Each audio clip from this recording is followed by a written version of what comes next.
Hello. So I have a few notes up here on my computer because I have a lot to get through and I don't want to forget any of it. And I'm going to be talking about my views on the Ukraine-Russia war because I've had a lot of comments, some of them quite rational, disagreeing with me, and others, well, one in particular called me a silly old biddy, which I was very upset about for a little while, not because he'd called me a silly old biddy, because, well, I know I'm old, and I know as for the rest he's totally inaccurate, but because I completely lost respect for him, and he was somebody that I was interested in listening to before. And now, you know, whenever his name comes up, I think, well, he's the sort of person who resorts to those sorts of insults when cornered on an argument. So I've lost another human in my universe there in many ways. Anyway, but I wanted to make this video because basically, when I get more people disagreeing with me, I'll just refer them to this. But I also wanted to go through my reasoning and see if you agree with my reasoning or not. Obviously, some won't. You can get the same information and come to completely different conclusions, and that's what being human is all about. Right, so let's start with what might be touted as legitimate reasons for an invasion. I mean, do you think that it is right and proper for country A to invade country B to take land from them? Do you? Because basically that's what Russia is trying to do to Ukraine. Do you think it's correct for country A to invade country B? Simply when there is maybe an imaginary threat, but not a real one. Okay, so I'm going to start with the Russian apologists' reasons for the invasion of Ukraine. And the first reason given was corruption in the Ukrainian government and the existence of Nazi parties. Now, I have to point out that Ukraine does have a far-right political element, a couple of them, I believe. And in the last election, they polled less than 2%, which isn't what you'd call a countrywide virus. I hope you agree with that. But let's just compare what is nasty about Ukraine. And obviously there is corruption and there is this little Nazi element, and it is fairly little, if very vicious. But let's compare Ukraine with other countries by just picking out the very worst bits of some completely different places, like America, for instance. Now, everyone knows America's a land of opportunity and people are actually fighting and dying to get into the place. So it can't be so terrible. But let's just concentrate on the nasty bits. It has no public health care. There are people camped under bridges in major cities because they're destitute. It has the highest prison population in the world. I'm not talking about in population, I'm talking pro rata to the rest of the population. It has Nazi parties. It has Antifa, which is an equivalent, which burns down cities. It has widespread political corruption. It has rabble-rousers like Maxine Waters and incompetents like Gavin Newsom. It has a pharmaceutical industry that is out of control and which may also very well be pushing political agendas. It has mass media which is apparently controlled by a tiny cabal. I'm sure every one of you has seen that video which shows a whole load of different stations and different newscasters and anchors saying exactly the same thing, which means they've been handed a script from some sort of central authority. That's terrifying.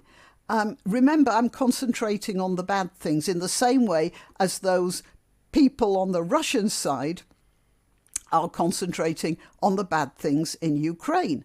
And despite all that, the pharmaceuticals, the political corruption, the incompetent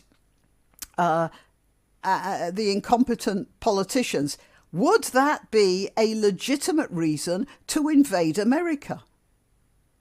You know, if China gave that as a reason to invade America, would that be legitimate? Okay, let's look at Russia. It too has poor health care. It's got widespread, terrible poverty. It's got no compunctions about bombing its own citizens, like, for instance, in Chechnya.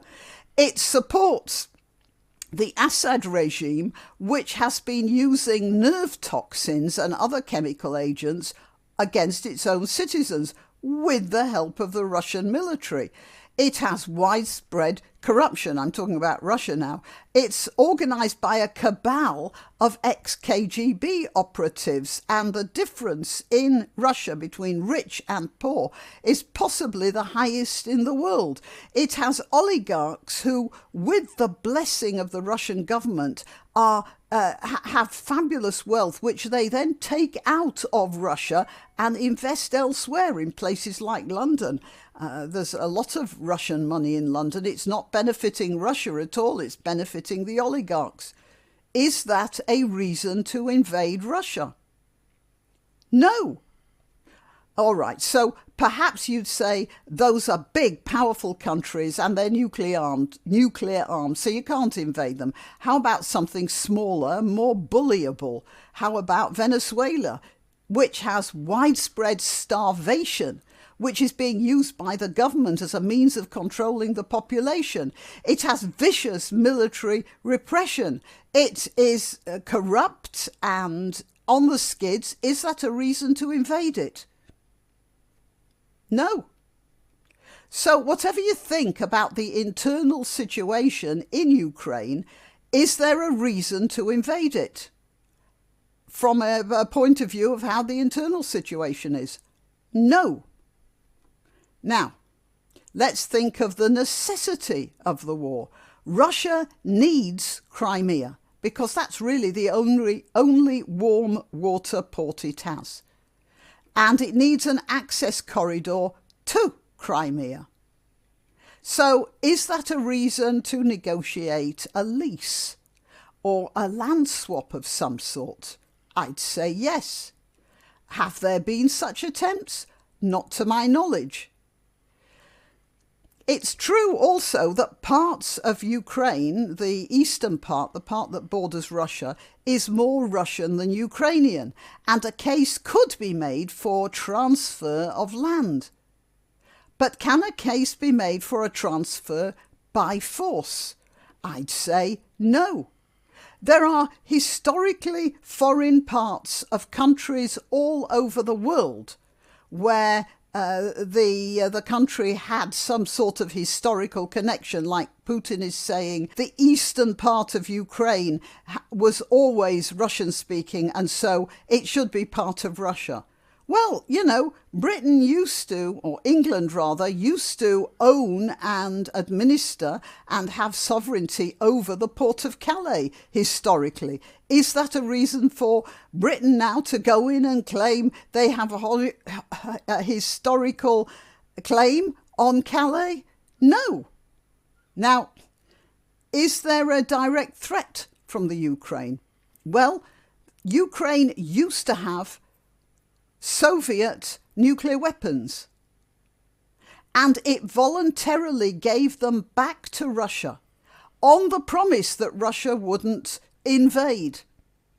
People talk about Ukraine breaking, or NATO breaking promises. Actually, what NATO said was not technically a promise, so I'm not going into that. Otherwise, this video is going to go on for hours. But Russia did promise not to invade Ukraine if Ukraine gave them their nuclear arsenal back. Ukraine gave them their nuclear arsenal back. So Ukraine poses no serious threat to Russia. Does NATO pose a serious threat to Russia? Well, Ukraine is not a member of NATO.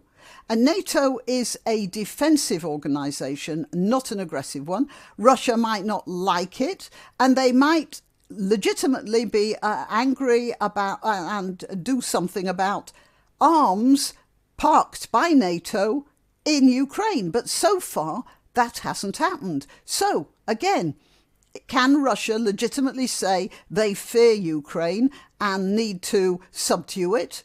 No. Right, let's think what else. Oh yeah, EU membership. Well, it hasn't happened. And it's not a direct threat yet. We're talking here about potential.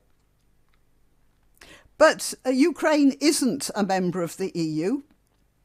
And there's no certainty it would ever be a member of the EU. So let's think about another reason. Aggression. Was Ukraine shelling Russian towns? Was it sending agents over the border to murder Russian citizens, to blow up installations? No. And that, by the way, happened in the United Kingdom with the IRA, and they were coming into the British mainland and blowing things up. Was that used as a reason to invade Ireland? No. As I said, Putin gave historical land ownership as a reason. Well, let's just think. Norway used to own Denmark. Or was it Denmark owning Norway? Whatever. Mexicans used to own Texas. The point is, that is history. We're dealing with now. So, okay, what's the next on the list? Tactics, yes. If Russia had wanted simply to establish an area of safety, as they called it, for the Russian speakers, and, by the way, for a corridor for them to get access to the Crimea, it would have concentrated its firepower on just those eastern Ukraine areas. And you know, if it had done that, it would have stood a chance. And furthermore, most people would have found a way of allowing it. There wouldn't be this rush to help and arm Ukraine now if the Russians had just taken the Russian bit, and perhaps even if they'd made a corridor into Crimea. Internationally, it would have been, sort of naughty boy type of thing. But the attack came on various fronts from all around Ukraine, so it was quite obvious that the Russian intention was to surround and subdue the entire place. I found a map of the Russian military build-up on the 20th of February. That's 4 days before the invasion. I'll put it up here.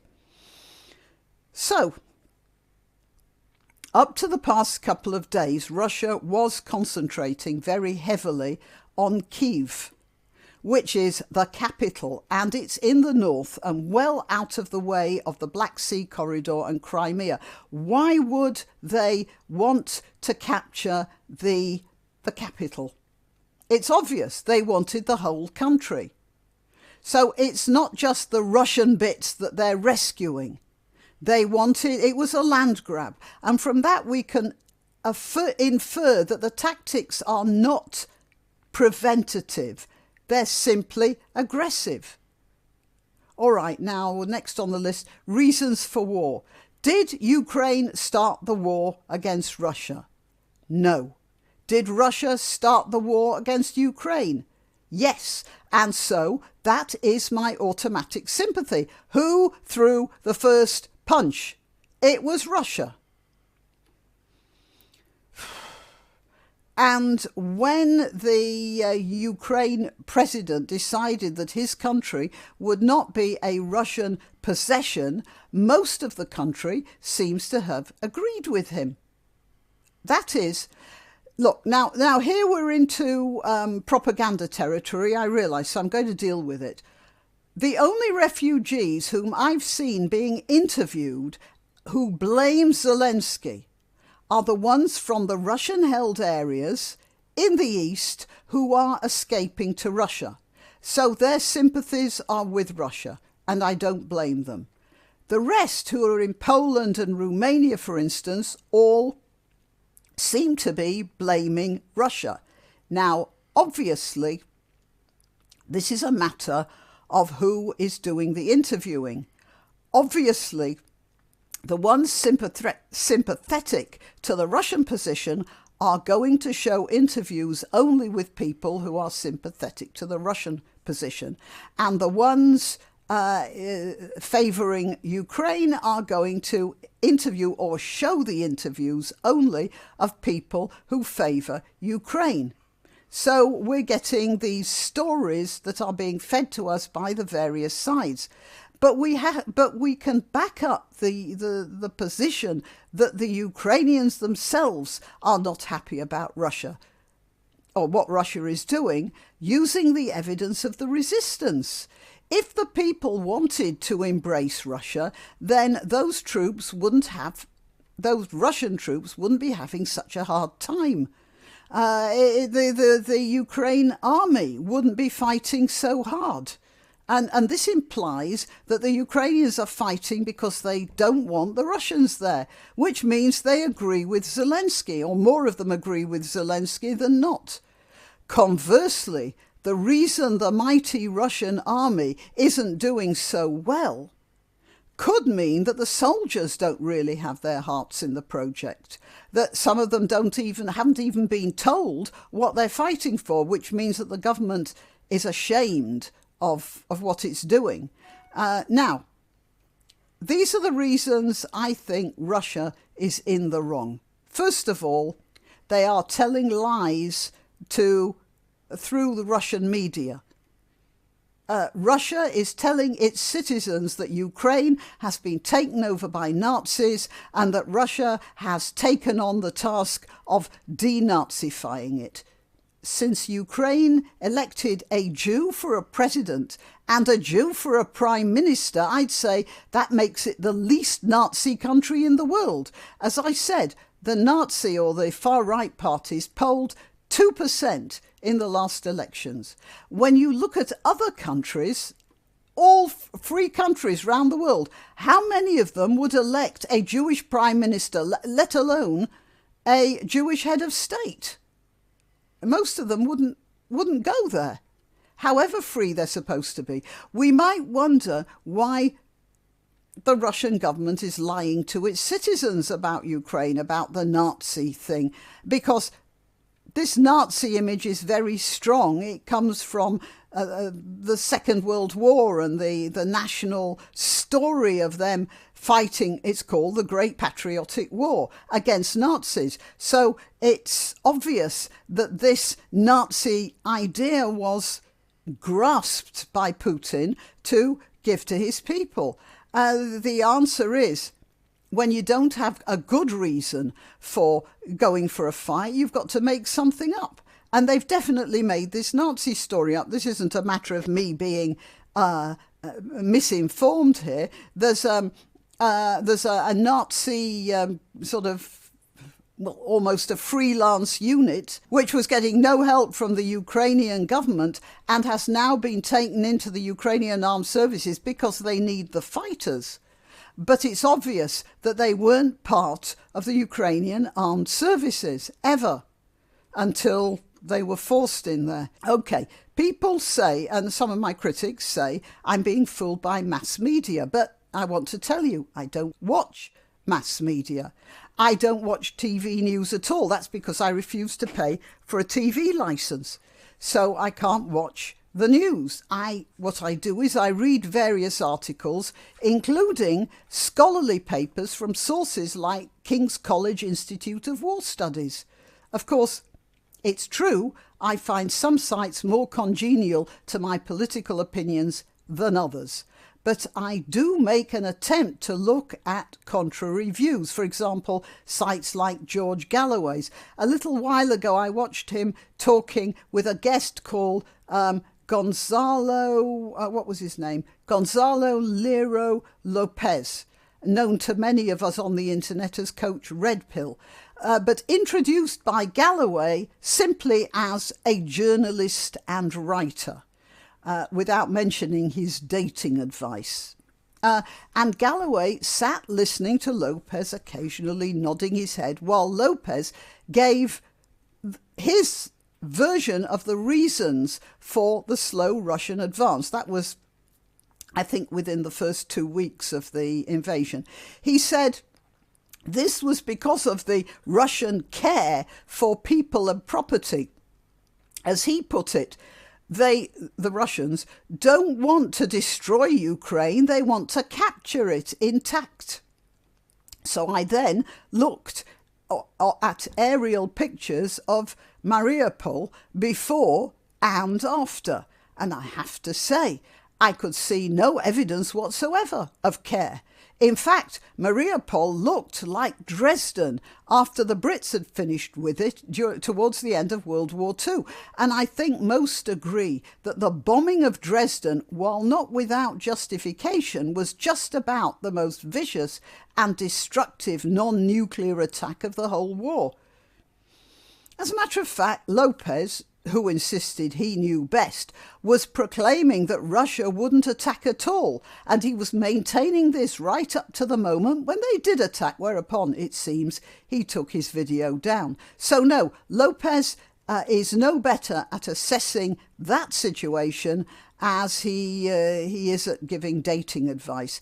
Anyway, Galloway's is only one of several contrarian sites I've been dropping in on. So accusations that I'm somehow glued to the BBC as a news source is not only projection on the part of those who disagree with me, but it would involve a colossal amount of cognitive dissonance on the part of anyone who's watched my channel for a while. I don't pretend to know everything, but I certainly do get my information from all sorts of sources, and mostly never from the mainstream media unless it gets quoted by one of my other sources.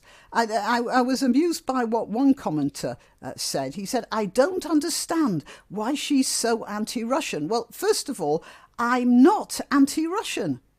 I am anti-imperialism and I'm anti-bullying, which is what Russia was doing to Ukraine. But even funnier, the commenter went on to say, he can't understand why I'm anti-Russian because she is usually so well informed about other things. Well, I would humbly suggest that possibly that last admission he made might be the very reason for my opinion in this case. Put 2 and 2 together.